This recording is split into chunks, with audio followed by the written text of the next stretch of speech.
I'd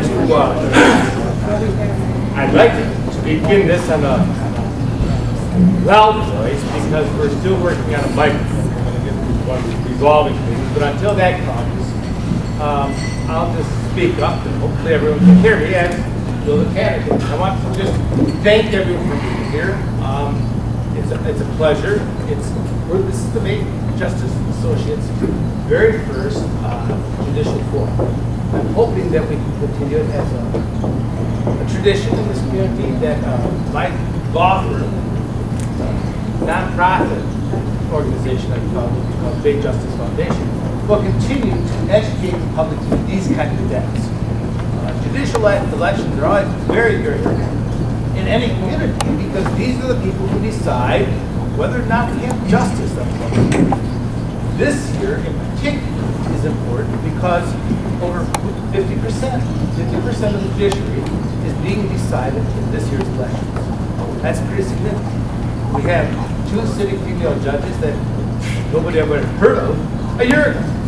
So there's big changes and lots going on in the community that we're hopeful will generate a lot of interest and generate a lot of response from candidates. We have a good roster of candidates.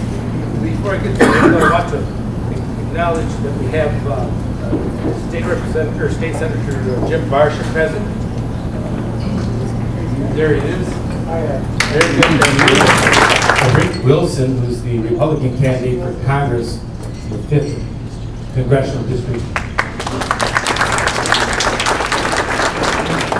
Mark McFarland, who's the District County Commissioner for the 1st District. And Dr. Mary Barker, who's the chairman, slaughtered that, who's the Vickers president of it, but anyway, who's the Bay County League chair for the Democratic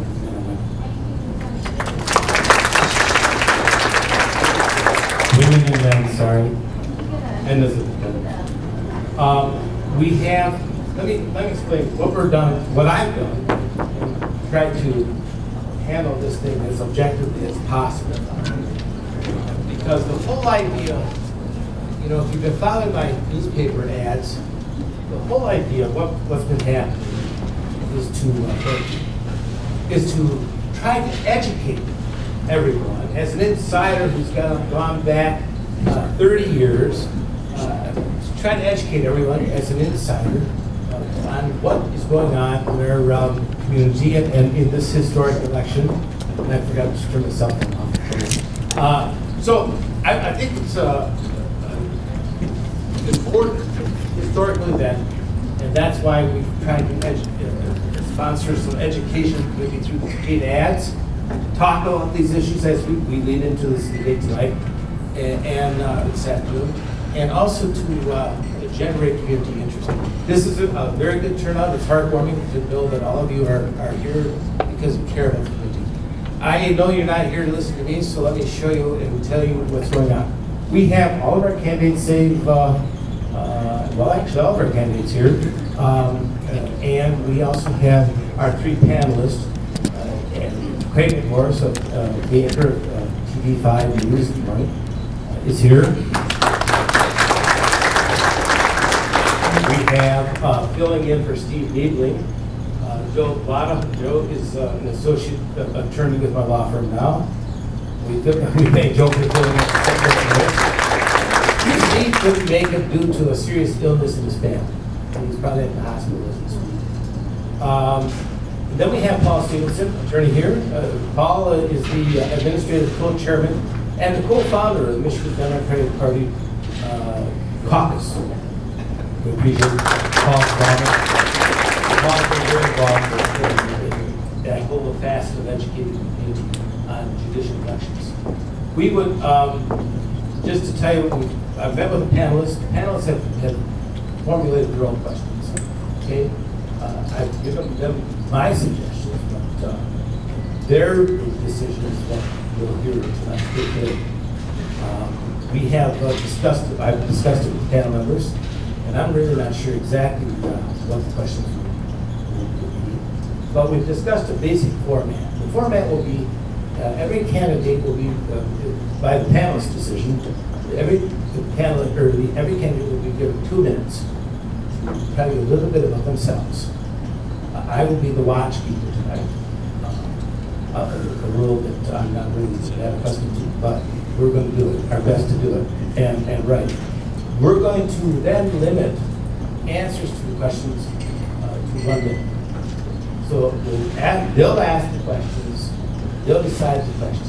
The candidates will give them 1 minute, and then following that, they'll decide what follows we'll handle. Some of it will be very quick and you know, they're going to basically, Craig Morris is going to be the chief panelist, and he'll keep the pace going and decide what is important. Okay, so we appreciate you being here. Before you leave, I just wanted to mention there's these yellow cards as you leave called bacon. And there's a sign up there about what's bacon. It will basically tell you what bacon is. And I won't bore you with that now to hold you up on water. I appreciate you being here, and the floor is theirs. Thank you.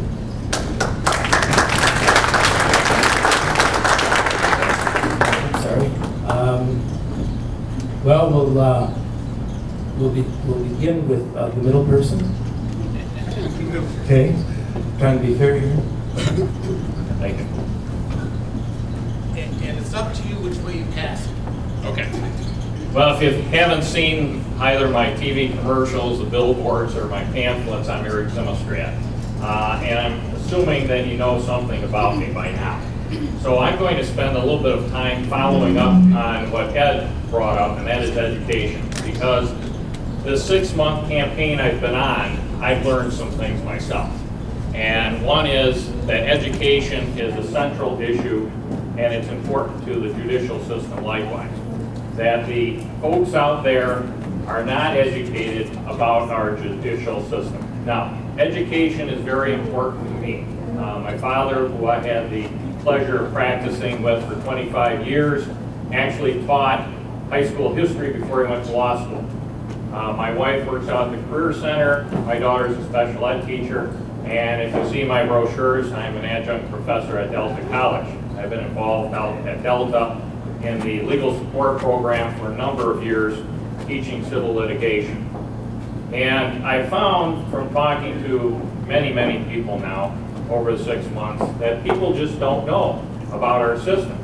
And this forum is an excellent opportunity for the candidates to discuss some of those issues that people are interested in, that haven't been in the judicial system.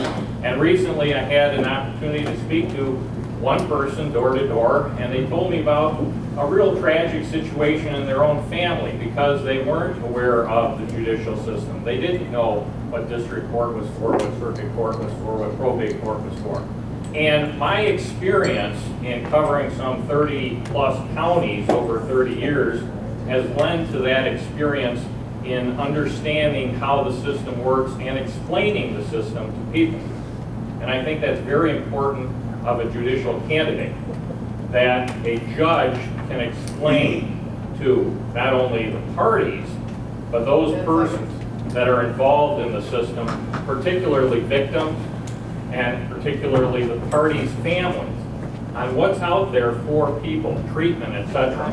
Thank you.